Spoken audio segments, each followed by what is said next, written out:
বিশ্বের প্রভাবশালী ১০০ ব্যক্তির তালিকায় স্থান পেয়েছেন বৈষম্যবিরোধী ছাত্র আন্দোলনের অন্যতম সমন্বয়ক নাহিদ ইসলাম। বিখ্যাত মার্কিন সাময়িকী টাইম ম্যাগাজিনের টাইম 100 নেক্সট 2024 তালিকায় তার নাম ওঠে। যুক্তরাষ্ট্রের রাষ্ট্রীয় সময় বুধবার এই তালিকা প্রকাশ করে টাইম ম্যাগাজিন। এতে উদীয়মান নেতা ক্যাটাগরিতে নাম রয়েছে তার। সরকারি চাকরিতে কোটা সংস্কারের দাবিতে গড়ে ওঠে বৈষম্যবিরোধী ছাত্র আন্দোলন। গত জুলাই আগস্ট মাসের ছাত্র আন্দোলনে নেতৃত্ব দেওয়ার মাধ্যমে পরিচিত হয়ে ওঠেন নাহিদ ইসলাম। সকল দল মত ধর্ম নির্বিশেষে আমাদেরকে এই ঐক্যবদ্ধ জায়গায় আসতে হবে। এখানে যাতে কোনো ধরনের বিভক্তি করার সুযোগ সরকার না পায়, সেই সুযোগ যাতে আমরা সরকারকে না দেই। ওই সময় বৈষম্যবিরোধী ছাত্র আন্দোলনের সমন্বয়ক হিসেবে গণঅভ্যুত্থানে প্রধান ভূমিকা রাখেন তিনি। বিশেষ করে গেল ৩ আগস্ট জাতীয় শহীদ মিনারে লাখো জনতার সমাবেশে বৈষম্যবিরোধী ছাত্র আন্দোলনের হয়ে এক দফা দাবি ঘোষণা করেন নাহিদ।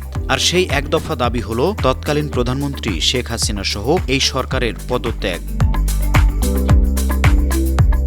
এরই ধারাবাহিকতায় গণবিক্ষোভের মুখে গেল ৫ আগস্ট ক্ষমতাচ্যুত হন সাবেক প্রধানমন্ত্রী শেখ হাসিনা। দেশ ছেড়ে ভারতে আশ্রয় নিতে বাধ্য হন তিনি। অবসান ঘটে আওয়ামী লীগ সরকারের একটানা ১.৫ বছরের শাসন। এরপর থেকে জনপ্রিয় হয়ে ওঠেন নাহিদ। সমাজবিজ্ঞানের স্নাতক নাহিদের বয়স ২৬ পেরোয়নি। এর মধ্যেই তিনি হয়ে ওঠেন মহান এক সংগ্রামের নেতা। দেশে গঠিত হয় অন্তর্বর্তী সরকার, যার নেতৃত্ব দিচ্ছেন শান্তিতে নোবেলজয়ী ডক্টর মোহাম্মদ ইউনূস। আর এই সরকারের উপদেষ্টা হিসেবে সামলাচ্ছেন ডাক, টেলিযোগাযোগ ও তথ্য প্রযুক্তি এবং তথ্য ও সম্প্রচার মন্ত্রণালয়।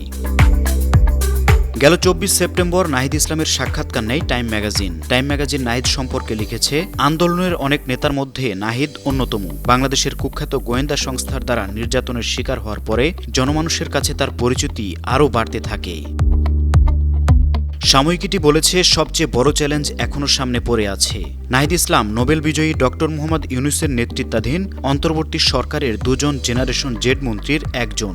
তাদের কাজ ক্রমবর্ধমান কর্তৃত্ববাদী সরকারের ১৫ বছরের শাসনামলে ক্ষয়প্রাপ্ত গণতান্ত্রিক ব্যবস্থাকে মেরামত করা। আর টাইম ম্যাগাজিনকে নাহিদ বলেছেন, কেউ ভাবতেও পারেনি শেখ হাসিনাকে উৎখাত করা সম্ভব হবে, কিন্তু তাই করে দেখিয়েছে মুক্তিকামী ছাত্র জনতা। নতুন দায়িত্ব সম্পর্কে নাহিদ আরও বলেন, এখন অন্তর্বর্তী সরকারের উপর মানুষের প্রত্যাশা আকাশচুম্বী। গত ১৫ বছরের কর্তৃত্ববাদী শাসনে বাংলাদেশের গণতান্ত্রিক ব্যবস্থা যেভাবে ভেঙে পড়েছে, এখন তা মেরামতের চ্যালেঞ্জ নিতে হচ্ছে নতুন সরকারকে। টাইম ম্যাগাজিনকে নাহিদ আরও বলেন, আমাদের নতুন প্রজন্মের পালস বুঝতে হবে। বাংলাদেশের রাজনৈতিক দলগুলোর মধ্যে সহিংসতার যে পালাক্রম, তা অবসান ঘটাতে হবে। আমাদের সামনে এগিয়ে যেতে হবে।